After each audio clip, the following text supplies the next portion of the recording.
machinery, man. They have buses going and picking people up and taking them to vote. Then that not strange.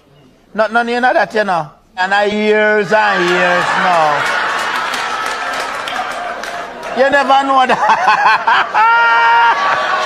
Then you never know that. It's a common thing in the Caribbean. Politicians get a bus, full it up of people, and carry them from election booth to election booth, and then vote over and over again. You're right.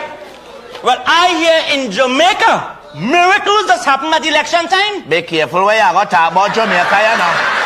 Be careful.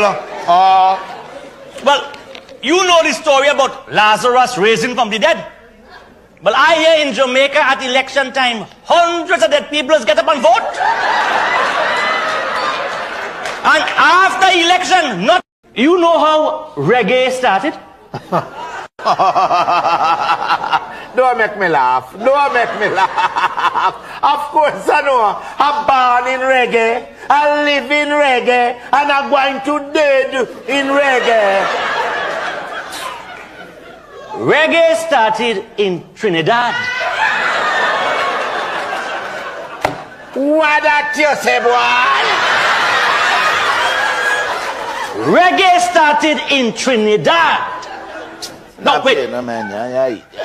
You know Byron Lee? Of course I know Byron Lee. Well, you know that he used to play for the Mighty Sparrow. Oh Lord, common knowledge, common knowledge. Good.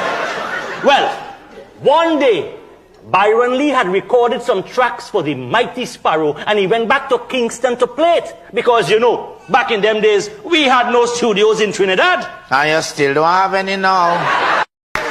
Very good story. Thank you, thank you. Very good story. But that's all it is, a story. And make me give you one piece of advice. Do not tell that story, make a Jamaican hear you.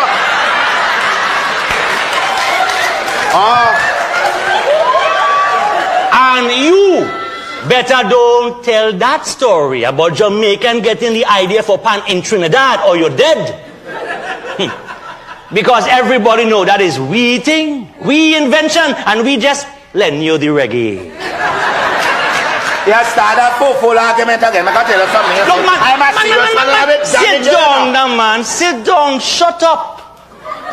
Open your ears and listen to this.